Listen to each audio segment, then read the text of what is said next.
والظاهر والباطن وله الملك وله الحمد يحيي ويميت ويحيي وهو حي لا يموت بيده الخير وهو على كل شيء قدير. والصلاة والسلام على النبي الأمي القرشي الهاشمي المكي المدني الأبتحي التهامي العبد المؤيد والرسول المسدد المصطفى الأمجد المحمود الأحمد حبيب إله العالمين سيدنا ومولانا أبي القاسم محمد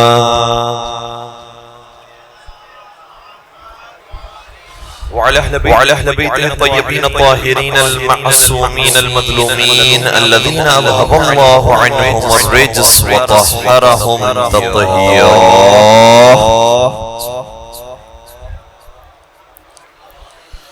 ولعنة الله على أعدائهم أجمعين. أما بعد، فقال الله تبارك وتعالى في محكم كتابه المجيد وفرقانه الحميد: بسم الله الرحمن الرحيم. ألم تر إلى الذين قيل لهم كفوا أيديكم وأقيموا الصلاة وآتوا الزكاة ولما كتب عليهم القتال إذا فريق منهم يخشون الناس خشیت اللہ او اشد خشیہ. درود پڑھ دیجئے محمد وآلہ. عزیزان گرامی قدر، غزوات مصطفیٰ میں کردار مرتضیٰ ہمارا عنوان اشرا ہے، اور کوشش ہماری ہوگی کہ آنے والے ان چند دنوں کے اندر غزوہ بدر سے لے کر غزوہ حنین تک پر گفتگو کی جائے.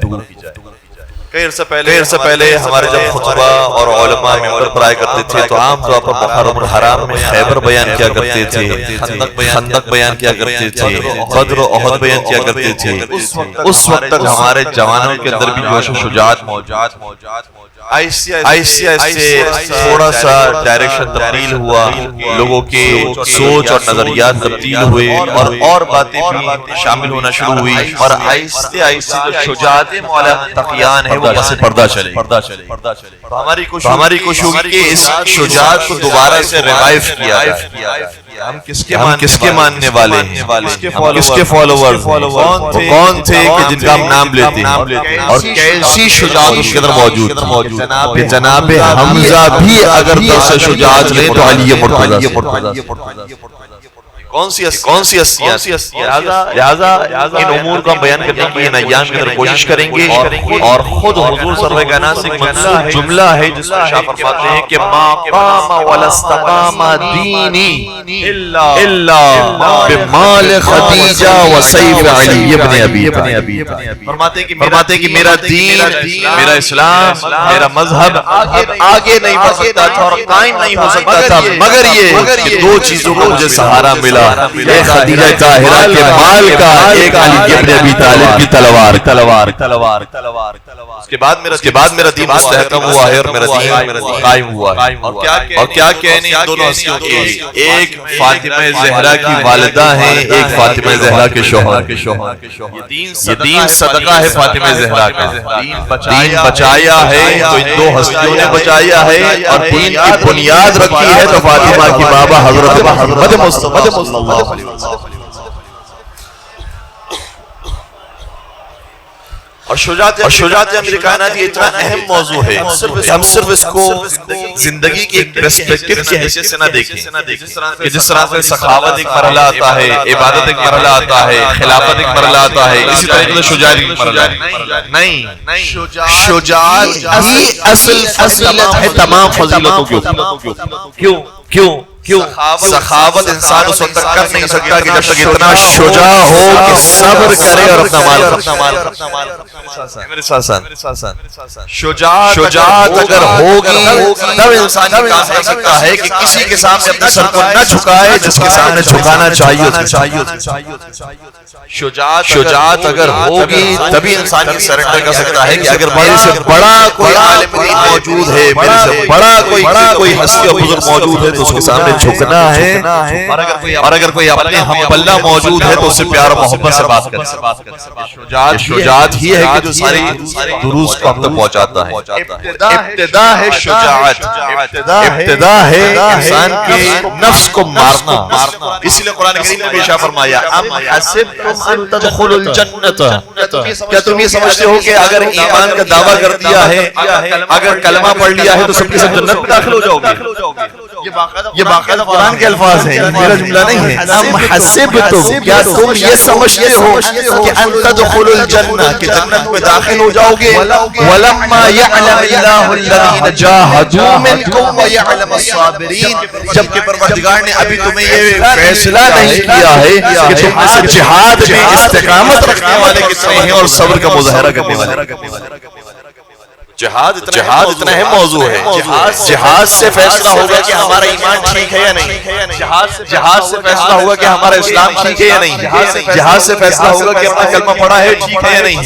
بس اوقات لوگ یہ کہتے ہیں کہ بھائی کسی کے ایمان پر ہم کچھ کہہ نہیں سکتے، خدا جانتا اس کے ایمان کو، ہو سکتا ہے کہ بہت زیادہ ایمان والا ہو، ہمیں کیا معلوم کہ ضعیف الایمان ہے یا کامل الایمان ہے۔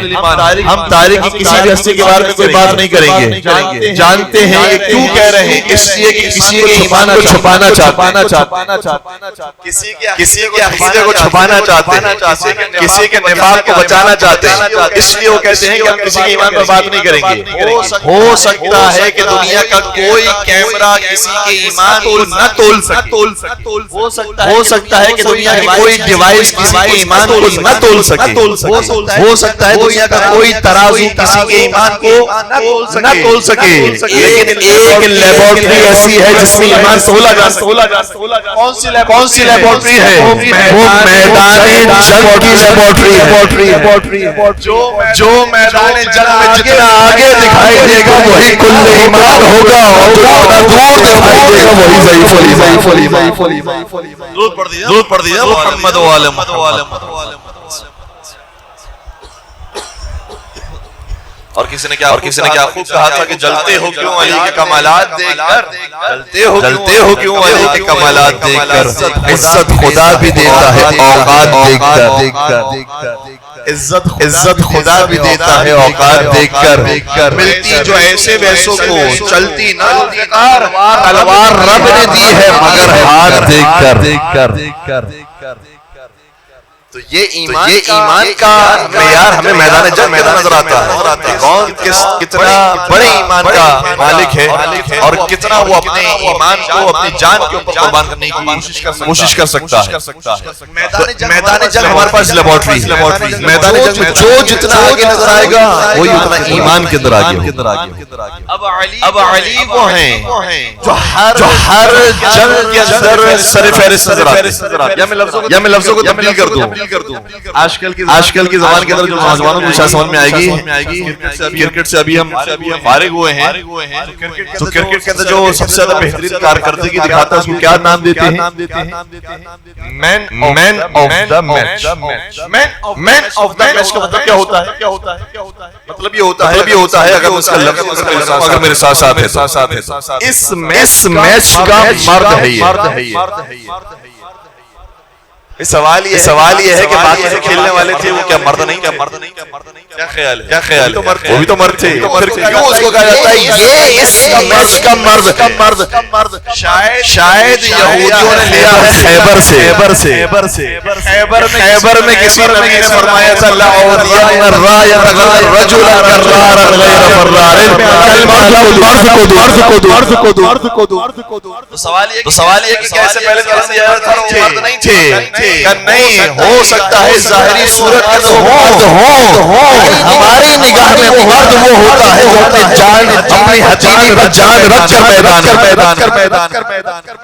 جو کارکردگی دکھائے وہ مرد ہوتا ہے، جو کارکردگی نہ دکھائے مردوں کے لباس میں نامرد ہوتا ہے۔ اور یہ لفظ ایسے ہیں کہ ائمہ سلام نے استعمال کیے ہیں باقاعدہ جنگوں کے اندر کہا ہے یا اشباح الرجال، اے مردوں کی طرح نظر آنے والوں. مرد انسان داڑھی سے نہیں بنتا ہے، مرد انسان مونچھوں سے نہیں بنتا ہے، مرد انسان قد و قامت سے نہیں بنتا ہے، مرد انسان باڈی بلڈنگ کرنے سے نہیں بنتا ہے. مرد انسان اس وقت بنتا ہے کہ اور سامنے موجود ہو، یہ موت کے اندر جا کر اس کو مرد کہتے ہیں. اور اس میدان کوئی نہیں آئے گا. اگر نظر آئیں گے تو ابو طالب نظر آئیں گے یا اولاد ابو طالب. مل کے درود پڑھ دیجئے محمد وآل.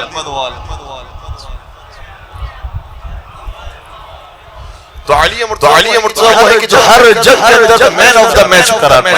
جنگ بدر ہو تو مین آف دا میچ، جنگ احد ہو مین آف دا میچ علی، جنگ خندق ہو مین آف دا میچ، جنگ خیبر ہو مین آف دا میچ، جنگ حنین ہو مین آف دا میچ، فتح مکہ ہو مین آف دا میچ، شب ہجرت ہو مین آف دا میچ، عقد اخوت ہو مین آف دا میچ.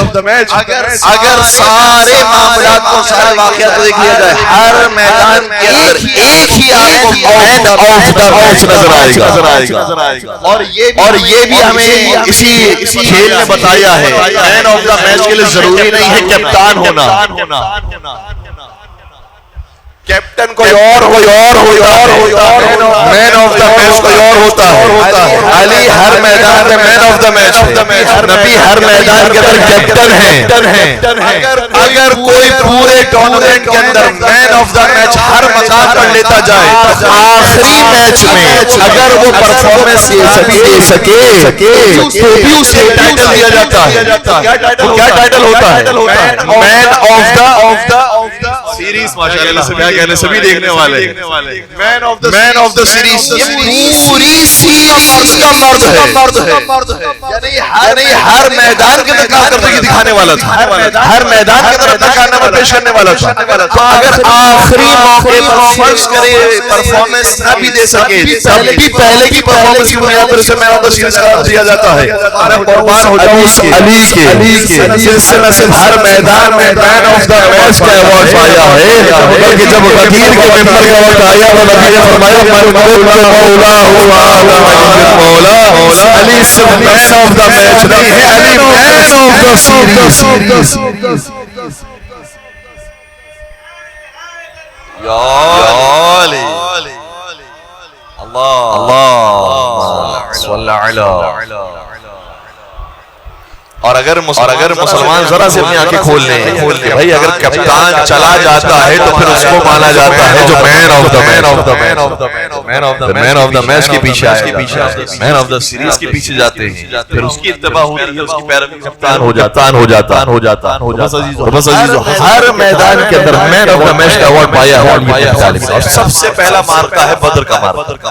قرآن کریم کی اس آیت سے مشارہ لے رہا ہوں کہ میں نے اپنے کلام بیان کی. اس آیت کو محسوس کیجئے گا، یہ کسی شیعہ اہل دین کا کلام نہیں ہے، یہ اللہ پاک کا کلام. سورہ نساء کی آیت نمبر 77 نمبر کی آیت ارشاد ہوتا ہے الم تر الی الذین قیل لهم، کیا تم نے ان لوگوں کو نہیں دیکھا جن سے کہا گیا کہ کفوا ایدیکم، ابھی اپنی تلواریں دوبارہ اپنے میان میں ڈال دو. یہ قرآن بہت مختصر الفاظ سے بات کر رہا ہے. میں اس کی تشریح بیان کروں. قرآن ان صحابہ سے مخاطب کہہ رہا ہے کیا تم نے ان صحابہ کو نہیں دیکھا جو مکہ کے اندر ایمان لائے تھے، مکہ کے اندر انہوں نے اسلام قبول کیا تھا، اور مکہ کے اندر ایمان لانے کے بعد انہوں نے کہا یا رسول اللہ ہم پر اتنے مظالم ڈھائے جا رہے ہیں، ہم جنگ کریں گے، ہم تلوار نکالیں گے، ہم مقابلہ کریں گے.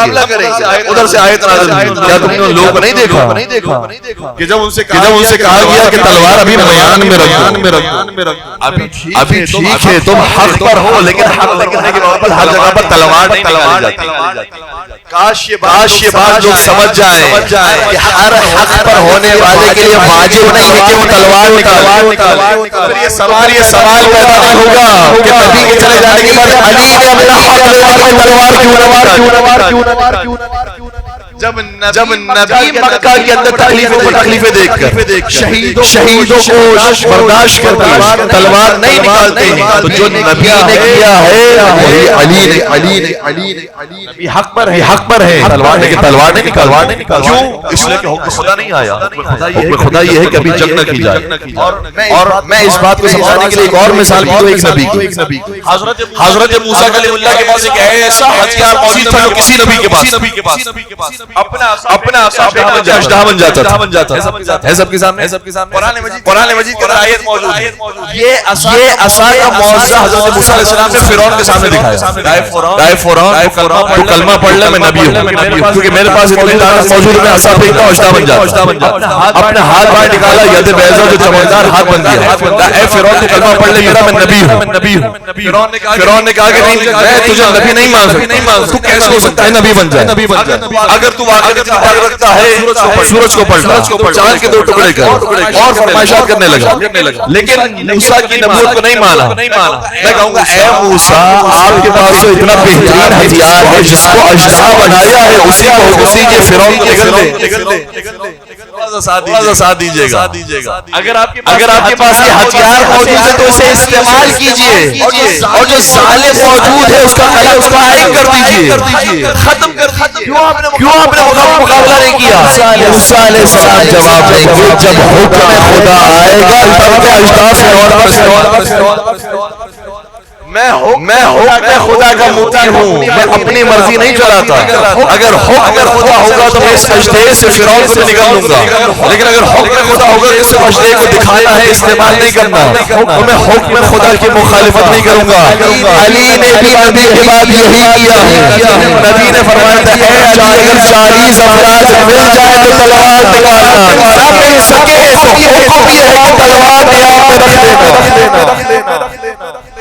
علی اپنی مرضی سے تلوار نہیں نکالتے، علی اس وقت تلوار نکالتے ہیں جب آپ کا حکم ہو یا مصطفیٰ۔ میل کے درود پڑھ دیجئے نا محمد و آل محمد۔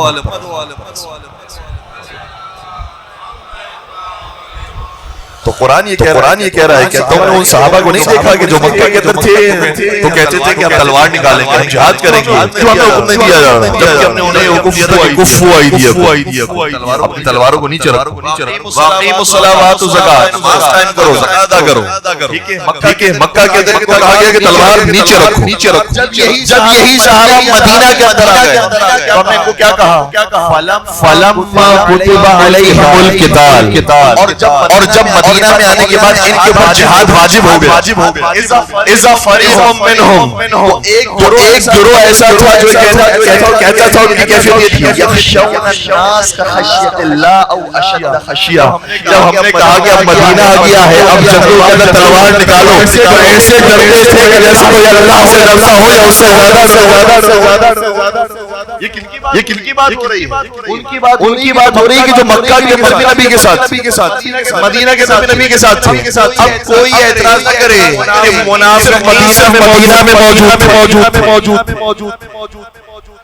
اگر منافقین سے مدینہ کے اندر ہوتے تو مکے والوں کے اوپر اعتراض کیسا؟ یہی وہ لوگ ہیں جب حکم دیا جاتا تھا کہ تلوار بند کرو، چھوڑ دو تلوار، تلوار نکالیں۔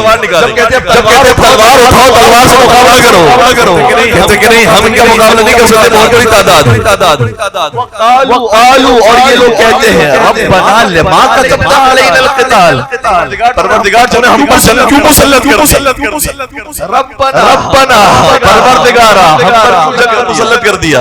بسا اوقات ایسے لوگ ہیں آج کل جو انٹرنیٹ پر جب سرچ کرتے ہیں قرآن مجید کے اندر تو وہ آیتیں سرچ کرتے ہیں جس میں ربنا آیا ہوتا ہے، تاکہ ربنا والی آیت کو قلوب کے اندر مانگے، ربنا اغفر لی ولوالدی، ربنا ظلمنا انفسنا وان لم تغفر لنا، ربنا هب لنا من ازواجنا وذرياتنا۔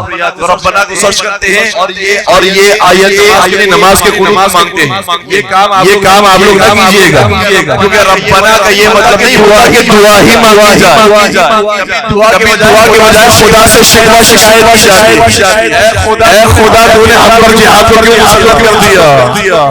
ہم میں اتنی طاقت نہیں ہے کہ ہم مقابلہ کر سکیں، ہمیں تو ڈر لگ رہا ہے، خوف آ رہا ہے، کیسے مقابلہ کریں؟ خدا نے ان کو جواب دیا قل متاع دنیا قلیل، دنیا کی زندگی تو بہت چھوٹی ہے، والآخرۃ خیر لمن اتقی، اور آخرت اس کے لیے ہے جو متقی ہوگا، جو رکھے گا، آخرت اس کے لیے ہے جو متقی ہوگا، جب متقی کے لیے آخرت ہے تو امام المتقین کا آخرت جب متقی جنت میں جا کر جنتی کہلاتا ہے تو امام المتقین تو ہوں گے جو آخرت کو جا کر قسیم الجنت والنار کہلا۔ بلکہ درود پڑھ دیجئے محمد و آل محمد پر۔ آپ واہ کے اندر بخل سے کام لے سکتے ہیں، آہ کے اندر بخل سے کام لے سکتے ہیں، لیکن محمد و آل محمد درود کے اندر تو بخل سے کام نہیں لے سکتے۔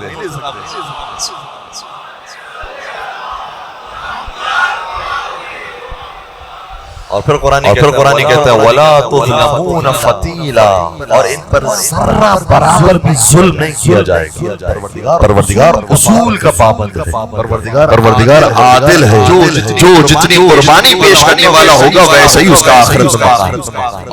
اور فتیلہ کہا جاتا ہے کھجور جب انسان کھاتا ہے تو کھجور کی گٹلی کے اندر ایک درمیان میں باریک سا کپڑا ہوتا ہے، باریک سا دھاگا ہوتا ہے، اس دھاگے کو کہا جاتا ہے فتیل۔ پروردگار اس دھاگے کے برابر بھی کسی پر ظلم نہیں کرے گا۔ اب بتاؤ جو پروردگار دھاگے کے برابر بھی کسی پر ظلم نہ کرتا ہو تو پروردگار عادل ہوگا یا نہیں ہوگا؟ اس لیے ہم نے اصول دین کے اندر عدل کو رکھا۔ پروردگار عادل ہے جو ذرہ برابر بھی ظلم نہیں کر سکتا۔ یہ ہو نہیں سکتا کہ یزید کو جنت میں بھیج دے اور حسین کو جنت سے محروم۔ درود پڑھ دیجئے۔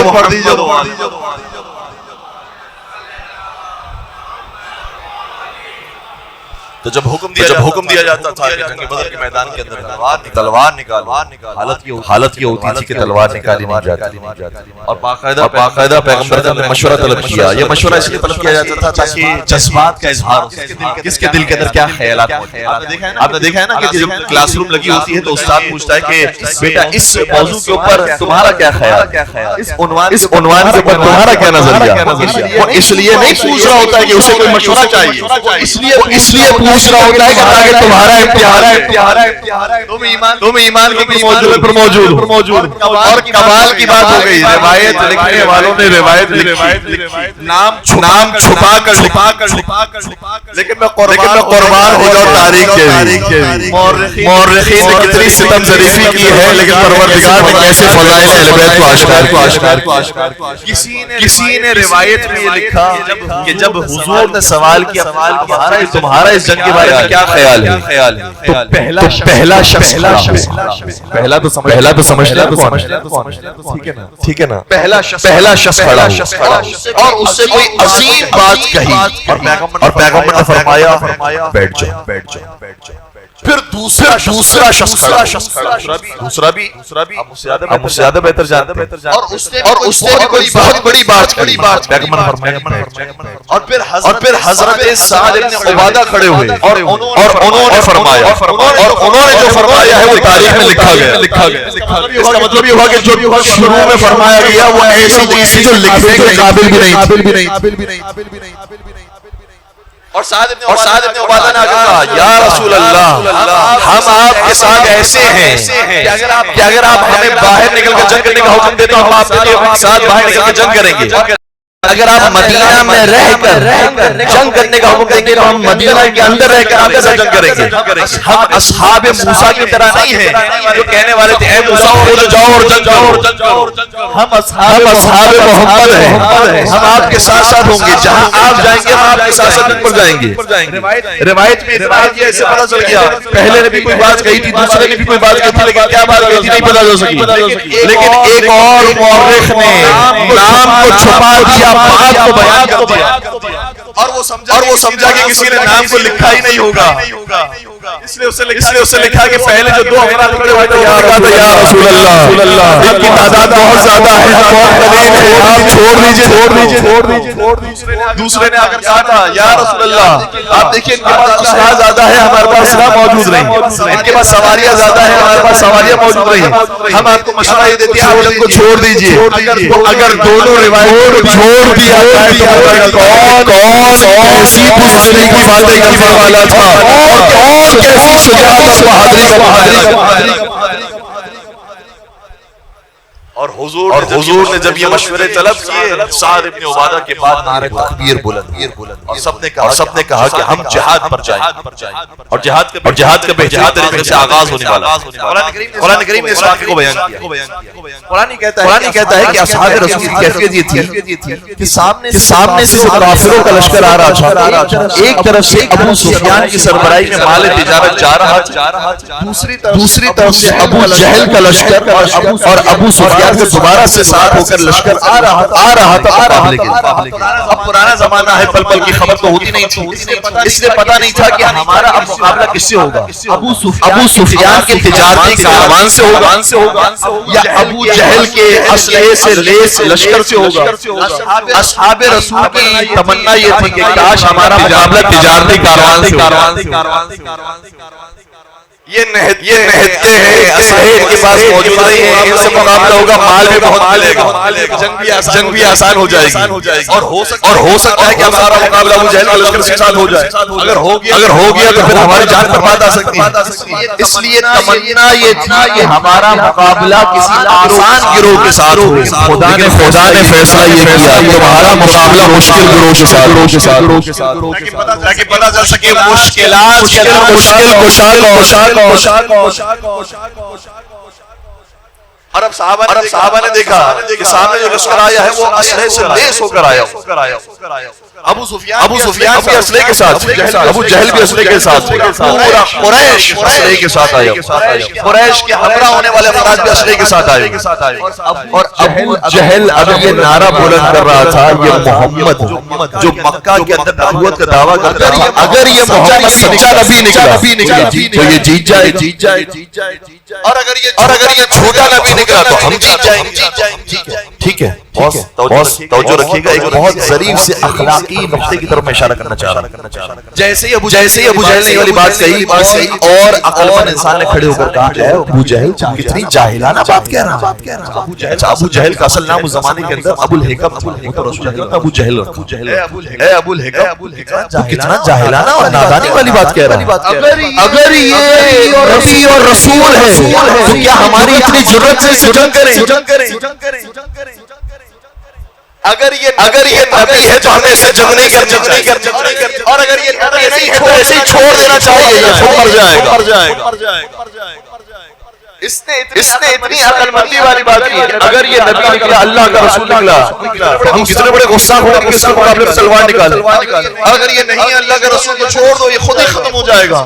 اس کی اتنی عقل مندانہ والی بات تھی کہ سارے لوگوں نے اس کی تائید اگر ٹھیک کہتا ہے جنگ نہیں ہونی چاہیے، ہو سکتا ہے کہ یہ رسول جنگ نہیں ہونی چاہیے، لیکن وہاں جہل نے اس شخص سے حسد کیا۔ روایت کہتی ہے کہ ابو جہل نے شخص سے حسد کیا کہ اگر اس کی بات مان لی گئی تو پھر آئندہ سے اس کو سب مجھے جاہل۔ اس لیے اس نے وہاں پر ایک نعرہ بلند کیا، یہ شخص جو تمہیں مشورہ دیتا ہے یہ بزدلانہ مشورہ دے رہا ہے، یہ جنگ سے فرار ہونے کی باتیں کرتا ہے، میں تمہیں کہتا ہوں کہ مل کر حملہ کرو اور نعرہ بلند کیا یہ بزدل آدمی ہے، یہ کمزور آدمی ہے، یہ ڈرپوک آدمی ہے۔ نعرہ بلند کر کے اپنے حسد کی آگ کو ٹھنڈا کیا ہے۔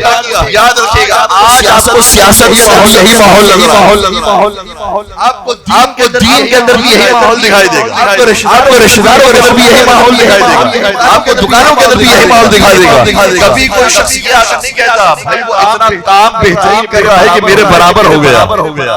کبھی کوئی تعریف نہیں کرے گا کہ کتنی عقل مندانہ بات، کبھی کوئی شجاعت اور شاباش شاباشی پیش نہیں کرے گا کہ تم نے بڑا زبردست کام کیا ہے. انسان ہمیشہ یہ کوشش کے اندر ہوتا ہے کہ ایسے سے ایسا الزام لگایا یہ تو میرا اصل چہرہ ہے، لوگوں کے سامنے نہ آ سکے. اس لیے ابو جہل نے یہ کہہ کر اسے بٹھا دیا یہ بزدلانہ بات کرتا ہے، مل کر حملہ کرو. حملہ کیا گیا اور آپ کو معلوم ہے نتیجہ کیا ہوا. 1000 کا لشکر کافروں کا ہے، مسلمانوں کا صرف 1313 کا لشکر. 3 گنا زیادہ بڑا لشکر ہے کافروں کا. یہ تو افرادی قوت. پھر اگر ہتھیاروں کو دیکھا جائے، اسلحے کو دیکھا جائے تو 3 گنا سے زیادہ اسلحہ موجود ہے کافروں کے پاس. اگر سواریوں کو دیکھا جائے تو 3 گنا سے زیادہ سواریاں موجود ہے کافروں کے پاس. ہر چیز کافروں کے پاس زیادہ ہے، ہر قوت کافروں کے پاس زیادہ ہے. ایک قوت ایسی ہے جو کافروں کے پاس نہیں ہے، مسلمانوں کے پاس ہے، اور وہ ایمان کی قوت ہے. جس کے پاس اللہ ہوتا ہے وہ کبھی ناکام ہو نہیں سکتا.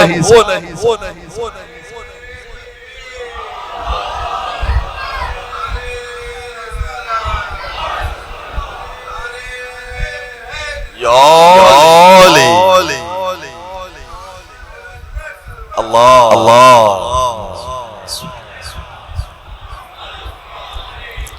اور حقیقت یہ ہے، قرآن مجید نے کہا ہے وَمَن يَتَّقِ اللَّهَ يَجْعَلْ لَهُ مَخْرَجًا. جو اللہ کا تقوی اختیار کرے گا پروردگار اس کے لیے راستہ بنائے گا. اللہ کے اوپر اپنا مضبوط عقیدہ رکھو، خدا تمہارے لیے راستہ بنائے گا. اور پھر آگے قرآن کے اندر یہ آیا وَمَن يَتَوَکَّلْ عَلَى اللَّهِ فَهُوَ حَسْبُهُ. جو خدا پر بھروسہ کرتا ہے خدا اس کے لیے کافی ہے. ہمارا صرف اور صرف بھروسہ ہے پروردگار اور پروردگار کے بنائے ہوئے نمائندوں جو پروردگار سے مرتبط ہے. بظاہر دیکھا جائے واضح سی جنگ ہے، کون جیتے گا کون ہارے گا. ابھی بات ختم ہوئی، میرے ساتھ رہیے. مقابلہ ہوا کافروں کے مقابلے میں جو بہت 3 بڑے پہلوان قریش کے آئے تھے، ولید بن عتبہ اور شیبہ. ان تینوں کے مقابلے میں انصار نے کہا کہ ہم آگے جائیں گے، ہم مقابلہ کریں گے. وہاں سے جو کفاران قریش آنے والے تھے انہوں نے کہا کہ نہیں، ہمیں انصار نہیں چاہیے، ہمارے مقابلے قریشی بھیجو. رسول نے کہا کہ ٹھیک ہے، تمہاری فرمائش ہے تو ہم علی کو بیچتے ہیں، حمزہ کو بیچتے ہیں، ہم عبیدہ کو بیچتے ہیں. یہ تینوں بڑے پہلوان مسلمانوں کی جانب سے. اب جنگ کی صورتحال یہ تھی کہ شیبہ کے مقابلے میں جناب حمزہ ہیں، ولید کے مقابلے میں مولا منتقیان ہیں، اور عتبہ کے مقابلے میں عبیدہ ہیں. ابھی جنگ کا آغاز ہی ہوا تھا کہ 2 نعرے تکبیر بلند، ایک حمزہ کی طرف سے ایک علی ابن طالب.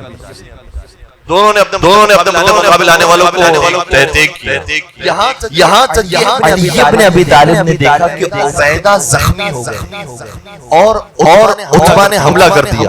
تو علی جس نے ابھی عتبہ کے بیٹے ولید کو واصل جہنم کیا تھا عتبہ کے لیے، اور جیسے ولید کو واصل جہنم کیا تھا باپ کو بھی بیٹے کے ساتھ.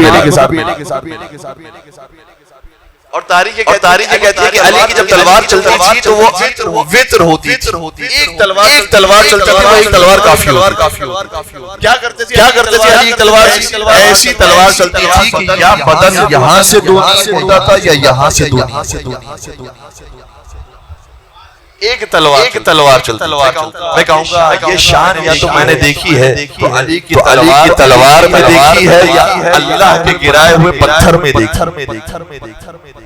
اصحاب فیل کے اوپر بھی جب پتھر آتے تھے تو وہ بھی ایک ہی پتھر سے مارے جاتے تھے، واصل جہنم ہوتے تھے. یا تو ہم نے یہ علی کی تلوار میں شان دیکھی ہے یا اللہ کے پتھر میں دیکھی. اور اگر ابھی بھی بات سمجھ میں نہ آئے تو ایک پتھر اللہ نے بچا غدیر کے لیے. جب من کن تو مولا کا اعلان ہو گیا تو حارث بن نعمان فہری نے کہا اے اللہ کے رسول، آپ نے نمازیں دی، ہم نے نمازیں لے لی، روزے لے لیے، حج لے لیا، زکات لے لی، جہاد لے لیا، سب کچھ آپ کی بات مان لی. اب آپ یہ چاہتے ہیں کہ اپنے بھائی کو ہم پر مسلط کریں. اگر یہ حکم آپ نے ہم پر سے دیا ہے تو نعوذ باللہ یہ جملہ جاری کی ہے. اگر یہ حکم آپ نے ہم پر سے دیا ہے خدا آپ پر عذاب نازل. اور اگر یہ اللہ کی مرضی سے ہوا ہے اللہ مجھ پر عذاب نازل کر. قرآن نے اس کو آیت بنا کر نازل کر دی سأل سائل بعذاب واقع. ایک مانگنے والا ایسا بھی ہے جو اپنے لیے عذاب مانگتا. للکافرین لیس لہ دافع، ایسے کافر کی دعا بھی رد نہیں کر۔ میں کہوں گا یہ تو مسلمان تھا، یہ تو حاجی تھا، یہ تو نمازی تھا، یہ تو روزے دار تھا، یہ تو زکات نکالنے والا تھا، یہ تو جہاد میں جانے والا تھا، یہ کافر کیسے ہو گیا؟ خدا کی طرف سے آواز ہے کہ تجھے ابھی سمجھ نہیں آیا، جو علی نے ولایت کے منکر ہو جائے پھر اس کا اسلام سے کوئی واسطہ نہیں۔ نعرہ حیدری،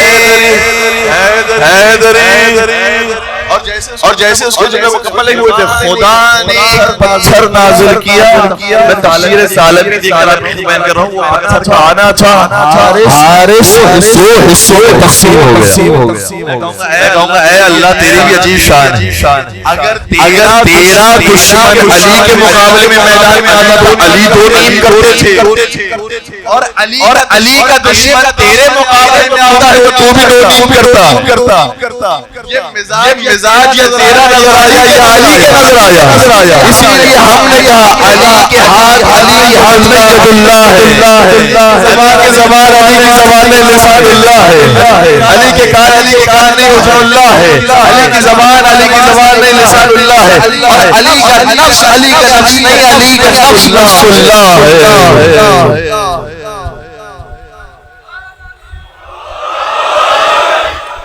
اور پھر جنگ بدر کے اندر مسلسل علی بن ابی طالب کافروں کو واصل ایک ہی تلوار کافی ہوتی تھی۔ اچھا یہ ہمارا ہوا ہے، جنگ بدر کے اندر جتنے سارے مسلمانوں نے مل کر کافروں کو مارا، علی نے اتنے مسلمانوں کو واصل کیا، اتنے کافروں کو واصل، سارے مسلمانوں نے مل کر 35 کافروں کو مارا، اور یہاں تنہا علی بن ابی طالب نے 35 کافروں کو۔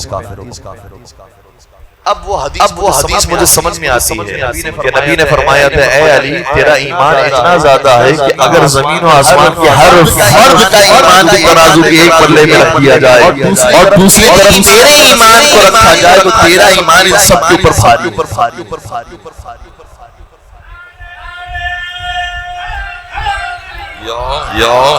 تو 35 کافروں کو علی بن ابی طالب نے تنہا واصل جانب کیا تھا، لیکن ان 35 میں سے بھی 21 وہ تھے جو قریش سے تعلق رکھتے۔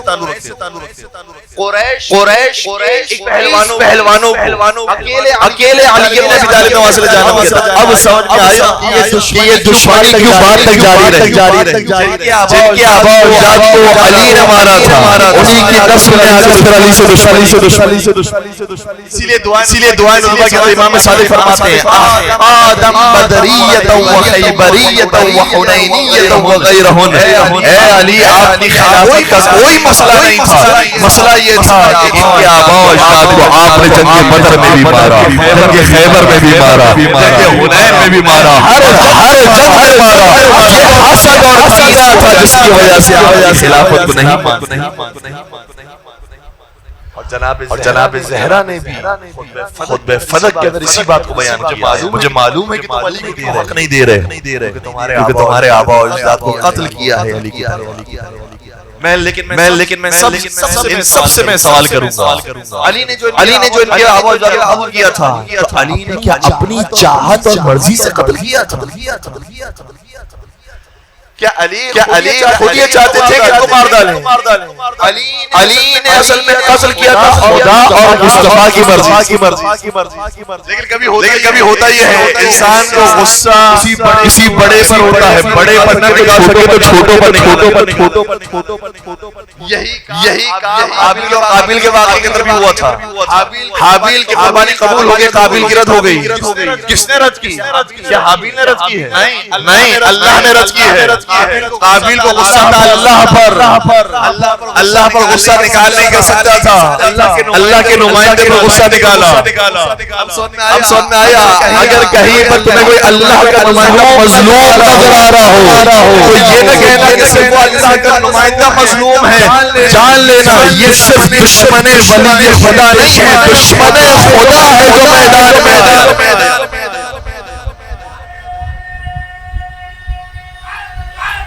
یا علی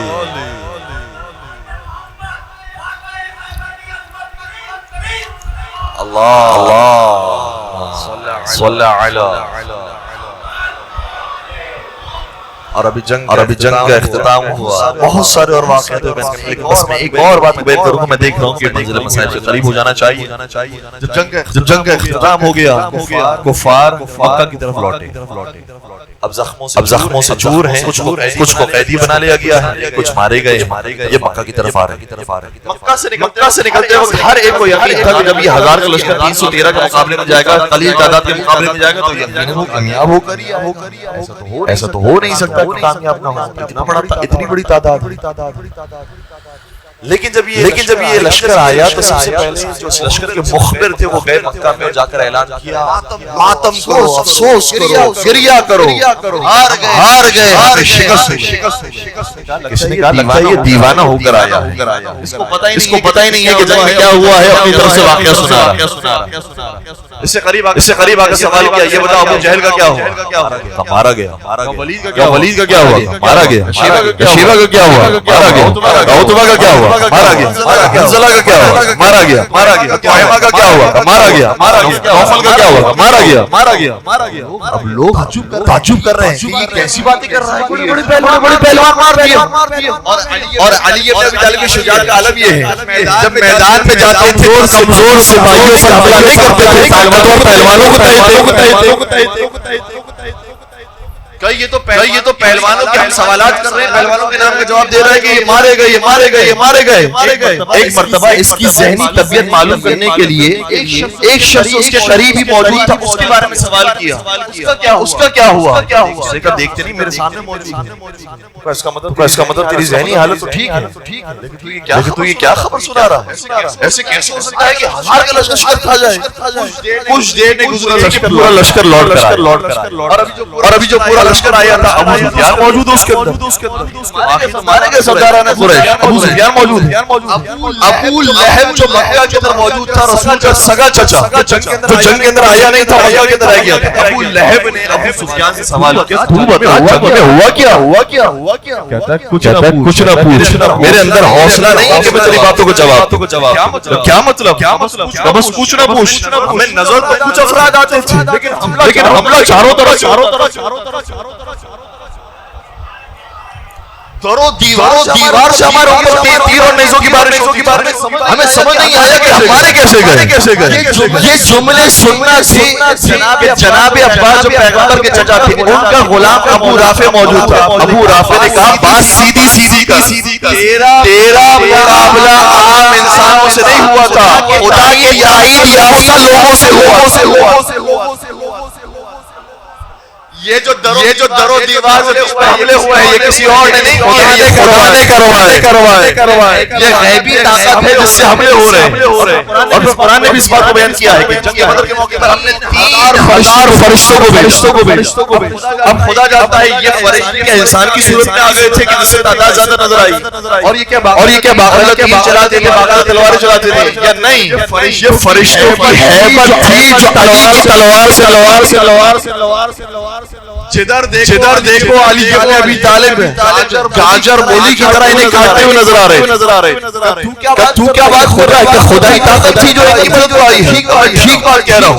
یہ سنتے ہی ابو سفیان نے پتھر اٹھایا، بعض کہتے ہیں ابو لہب نے لکڑی اٹھائی، ماری ابو رافع۔ شرم کر، کس کی تعریف کر رہا ہے، کس کی پشپنائی کر رہا ہے؟ وہاں پر جناب عباس کی زوجہ ام فضل موجود تھی۔ بات تو ٹھیک ہے، تجھے اصل میں غصہ محمد پر آ رہا، غصہ علی پر آ رہا، نکال بیچارے اس غلام اور نوکر پر آ ہے۔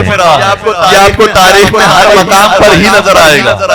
کربلا کے میدان میں بھی غصہ محمد پر تھا، غصہ علی پر تھا، غصہ حمزہ پر تھا، لیکن ابو طالب سے غصے کا بدلہ تو لے نہیں سکتے تھے، محمد سے بدلہ تو لے نہیں سکتے تھے، علی سے بدلہ تو لے نہیں سکتے تھے، حمزہ سے بدلہ تو لے نہیں سکتے تھے۔ اگر بدلہ لیا ہے تو حسین بن علی سے لیا۔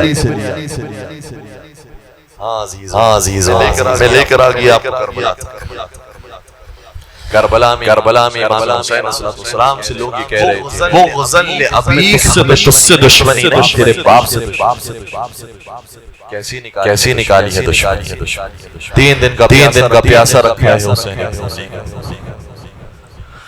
حسین ابن علی کے بھائی کو، حسین ابن علی کی اولاد کو، بہنوں کو، سبھی کو مار دیا۔ عزادار و عاش 2 محرم کی تاریخ آ گئی کہ جب حسین کا کارواں کربلا پہنچ گیا۔ اپنے اپنے دلوں کو بھی کربلا لے جائیے، اور ہم یاد کرتے ہیں اس منظر کو، اے مولا آپ کیسے کربلا پہنچے۔ مولا کے کربلا پہنچنے سے پہلے کچھ اور انبیاء کے واقعات بھی ملتے ہیں جو کربلا پہنچے۔ حضرت آدم علیہ السلام کربلا پہنچے، حضرت نوح علیہ السلام کربلا پہنچے، حضرت ابراہیم پہنچے، حضرت سلیمان پہنچے۔ یہ جتنے بھی بڑے بڑے انبیاء تھے کربلا گئے، اور جب بھی یہ کربلا گئے ہیں انہوں نے کرب اور بلا کو دیکھا، اور انہوں نے یاد کیا ہے حسین کی پیاس۔ سلیمان نبی کا قالین جب اڑ رہا تھا تو اڑتے اڑتے کربلا کی سرزمین پر ڈگمگانے لگا۔ حضرت سلیمان کہنے لگے پروردگار کیا مجھ سے کوئی خطا ہو گئی؟ خدا کی طرف سے آواز ہے، نہیں سلیمان تجھ سے کوئی غلطی نہیں ہوئی، لیکن ہم تیرے قالین کو اس لیے جنبش دے رہے ہیں تاکہ تو یاد رکھ اسی سرزمین سے ہمارے آخری رسول کا فرزند مارا۔ اس کی تکلیف کو یاد کرنے کے لیے تجھے ہم تکلیف میں مبتلا کر رہے ہیں۔ ابراہیم علیہ السلام کا گھوڑا گیا، جب کربلا کی سرزمین میں پہنچا گھوڑے نے ابراہیم کو گرا دیا، حضرت ابراہیم کے سر مبارک سے خون جاری ہے۔ سوال کیا پروردگار کیا مجھ سے ترک اولا ہو گیا؟ خدا کی طرف سے آواز ہے، نہیں ہے ابراہیم تجھ سے ترک اولا نہیں ہوا، لیکن اس سرزمین پر آخری نبی کا فرزند مارا، اس کی اتباع میں ہم نے تیرے چہرے کو زخمی کر دیا۔ تو مجھے یہ نتیجہ تو دینے دیجئے، ہم کربلا میں موجود نہیں تھے، ہم اگر کربلا میں ہوتے تو آقا حسین کا ساتھ دے کر ہم مر جاتے، لیکن اگر کربلا میں موجود نہیں تھے تو سنت انبیاء ہی ہے، اگر حسین تو موجود نہ ہو، حسین کے غم کو یاد کر کے تم بھی ماتم کیا کرو، تم بھی اپنے آپ کو زخمی کیا کرو، تم بھی نوحہ خانی کیا کرو، تاکہ حسین کا غم تازہ ہو سکے۔ لیکن عزاداروں اب وہ داخل ہوا کربلا میں جس نے کربلا کو بسانا ہے، جس نے قیامت کے کربلا میں رہنا ہے۔ یہ نبی آئے ماتم کیا چلے گئے، لیکن اب وہ حسین آیا ہے جو کربلا تک رہنے والا ہے، جو قیامت تک رہنے والا ہے۔ مولا نے فرمایا عباس ہمارے خیموں کو لگا دیا جائے، عباس ہمارے سواریوں کو بٹھا دیا جائے۔ ایک مرتبہ خیمے لگنا شروع ہوئے، زینب عالیہ نے خاک کربلا کو اپنے ہاتھوں میں اٹھایا اور سونے کے بعد دوڑتے دوڑتے بھیا کی خدمت میں آئی، بھیا یہاں سے دور چلے جائیے۔ کیوں کیا ہوا میں نے اس خاک کو اٹھایا، اس خاک کے اندر آپ کے لہو کی بہت کیا جائے۔ خیمے لگ گئے، اس کے بعد ذرا فاصلے پر بنی اسد والے موجود تھے، بنی اسد والوں کو قریب بلایا، جب قریب آ گئے کہنے لگے آقا حکم فرمائیے ہمارے لیے حاضر ہے۔ مولا نے فرمایا کوئی ہماری طرف سے خدمت کر سکو نہ کر سکو، بس 3 باتوں پر ضرور عمل کرنا۔ اگر ہمارے یہاں جنگ ہو جائے اور ہم مر جائے، آنا اور ہمارے لاشوں کو دفنا کر چلا گیا۔ میں کہوں گا اے فرزند رسول آپ کے مقابلے میں تو وہ آ رہے ہیں جو آپ کو مسلمان کہتے ہیں، اور مسلمان کے لیے واجب ہے کہ دوسرے مسلمان کے جنازے کو دفنائے۔ کیا ہے نواز رسول آپ کو مسلمان بھی نہیں مانتے تھے، یہ اپنے آپ کو مسلمان نہیں مانتے تو مانتے، آپ کو بھی کیا مسلمان نہیں مانتے، آپ کا جنازہ بھی کیا نہیں دفنائیں۔ آقا نے فرمایا اگر یہ جنازوں کو نہ دفنائے ہمارے جنازوں کو دفنا دینا۔ دوسری وصیت کی اور وصیت کے مجھے اور آپ کو یاد کیا، فرمایا جب ہماری قبریں بن جائے اور ہمارا کوئی عاشق دور سے ہماری زیارت پر آئے، بتا دینا یہ غریب شہید کی قبر ہے، اس کی آگر زیارت کر لو۔ اے آقا آج تو آپ کا روزہ آباد ہے، آج تو آپ کے ظاہرین موجود ہیں، آج تو بین الحرمین موجود ہیں۔ آقا سب آتے ہیں السلام علیکم، آپ اللہ کے سلام کرتے ہیں۔ کاش ایک اور شکلے کا بھی کوئی اضافہ کر دیتا، جب میری قبر کو پہچاننے والے میرے عاشق آ جائے، مجھے بتا دینا ماں بھی موجود ہے، جاؤ جلدی روزہ آباد کرو، وہاں ربی حرم تعمیر کرو، جاؤ میری ماں کو جا کر اجرکم اللہ۔ بس آخری بات بیان کروں گا، خدا کوئی غم نہ دے ہم سب کو کربلا کی زیارت نصیب فرما آقا نے آپ کا فکر اشاء فرمایا جب میرا عاشق دور سے سفر کرنے کربلا پہنچا یہ مجھ سے کبھو کا پیاسا بھی ہوگا یہ مسافر پردیسی بھی ہوگا اس کے لیے یہاں کوئی انتظام بھی نہ ہوگا جب یہ یہاں پہنچا تو 3 تبدیلی کرشے مہمان بنانا ان کے کھانے کا خیال کرنا ان کے پہنے کا خیال کرنا کھانے چینے کا تذکرہ کیوں کیا یہ بھی مجھے سمجھ میں نہیں آئے گا جب 7 محرم کی نعرے گائی پھر پتہ چلے گا تیرے امام کو 3 کا پیاسا رکھا اجرکم علی اللہ ایک روایت پر سارا لوگا چند سچے آگے عاشور کے دن یہ خبر پوری دنیا کے اندر کوفہ میں حبیب ابن مظاہر کی زوجہ جس نے حبیب ابن مظاہر کو مولا کے لیے پیش کیا تھا اس تک اطلاع پہنچی جو کربلا میں مارے گئے ہیں انہیں کفن نہیں دیا گیا ہم نے اولاد کو کفن کربلا بھجوایا اولاد کربلا پہنچا کربلا سے دوبارہ کفن لے کر کوفہ آ گیا یہ کفن آپ واپس لے لیجیے زوجہ حبیب نے سوال کیا کفن واپس کیوں لے کر آ گیا میں نے تو حبیب کو کفن کے ساتھ نہیں بھیجا تھا کسی نے کفن پہنا دیا جو واپس لے کر آ گیا نہیں حبیب کا جنازہ بھی بالکل کفن پڑا تھا یا پھر کیوں کفن آ دیا میں نے اس لیے کفن نہ دیا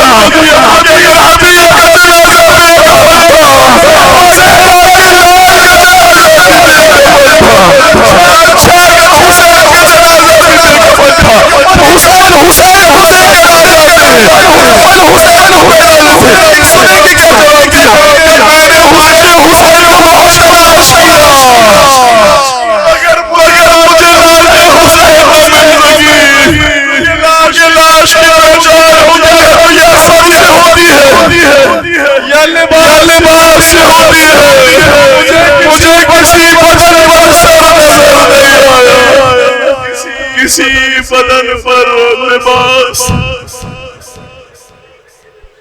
انا للہ وإنا إليه راجعون رضا بقضائه وتسليما لأمره پروردگار ہمارے ناسوں کو والے حضرت سیدہ کائنات میں جگہ نصیب فرما ان آنسوں کے صدقے میں ہمارے اس قلیل سی عبادت کو قبول فرما والے والے ہم سب کو جذبہ شہادت نصیب فرما مولا متقیات کی پیروی کرتے ہوئے شجاعت ہماری نسلوں میں منتقل فرما صبر امام حسین سے سرفراز فرما محبت اہل بیت کو دلوں میں سجانے کی توفیق عطا فرما اس محبت کے مطابق اطاعت کرنے کی توفیق عطا فرما شفاعت محمد و آل محمد سے بہران فرما زیارت کربلا معلی نصیب فرما شام کے مقدس مزارات کی تعمیر نو اور ان کی حفاظت کرنے والوں کی حفاظت فرما پالنے والے جنت المخی کے مسمار قبروں کی تعمیر نو کے اسباب جلد جلد پیدا فرما ہم سب کو مدینے کی زیارتیں بھی نصیب فرما